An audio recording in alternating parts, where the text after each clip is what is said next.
আজকে আমি আপনাদের করে দেখাবো কাতলা মাছ ধনেপাতা বাটা দিয়ে। তা আমি মাছটা আগেই ভেজে রেখেছি এবং ধনেপাতার মধ্যে রসুন, আদা, কাঁচা লঙ্কা দিয়ে আমি ধনেপাতা বেটেও রেডি করে রেখেছি। এবার আমি শুরু করছি। ফোড়ন দিলাম, তারপরে 1 খণ্ড দারচিনি দিয়ে দিলাম, ছোট এলাচ 2খানা দিলাম, আর আমি একটা শুকনো লঙ্কা 2 ভাগ করে এর মধ্যে দিয়ে দিলাম। পরে আমি পেঁয়াজ কুচিয়ে রেখেছিলাম, সেটা আমি এর মধ্যে দিয়ে দিলাম।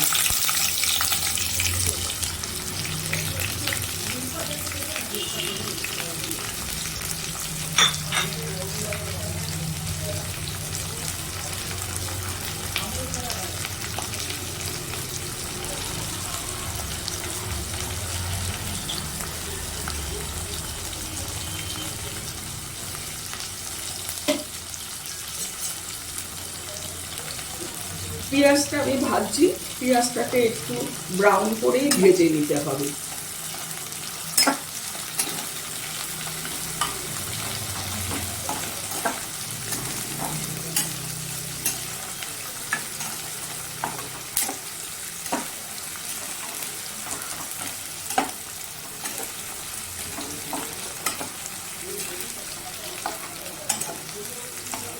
এরপর পেঁয়াজ ভাজা হয়ে গেছে, এরপর এর মধ্যে আমি ধনেপাতা বাটাটা আমি দিয়ে দিলাম।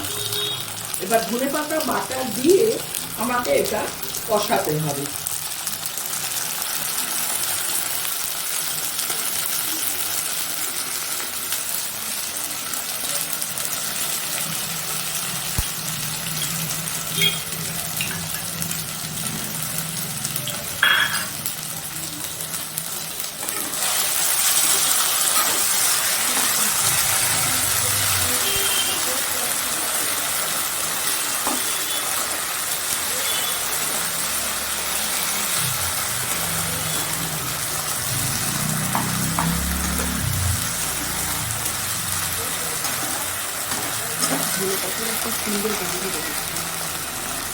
এই যে ধনেপাতা দিয়ে আমি এটা কষাচ্ছি, এর থেকে একটা খুব সুন্দর গন্ধ বেরোচ্ছে।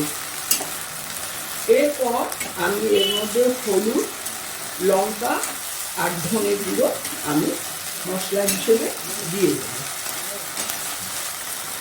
এর মধ্যে একটু জল ঢালছি, তারপরে হলুদ, লঙ্কা এবং ধনে দিয়ে দেবো। দিয়ে এটাকে আমি এখন কষাবো।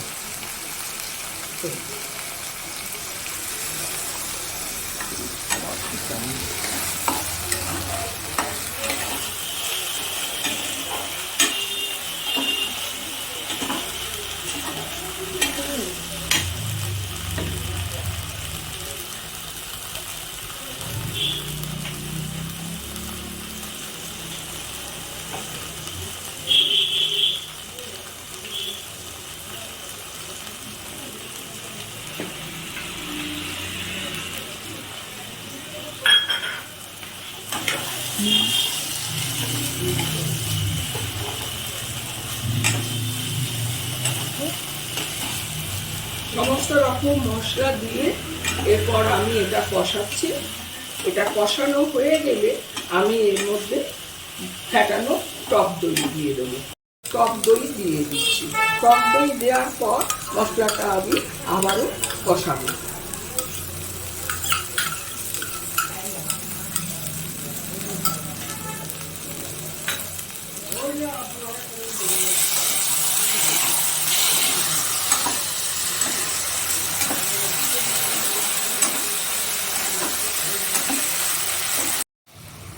মশলাটা কষানোর পর এইবারে আস্তে আস্তে তেল ছেড়ে দিচ্ছে।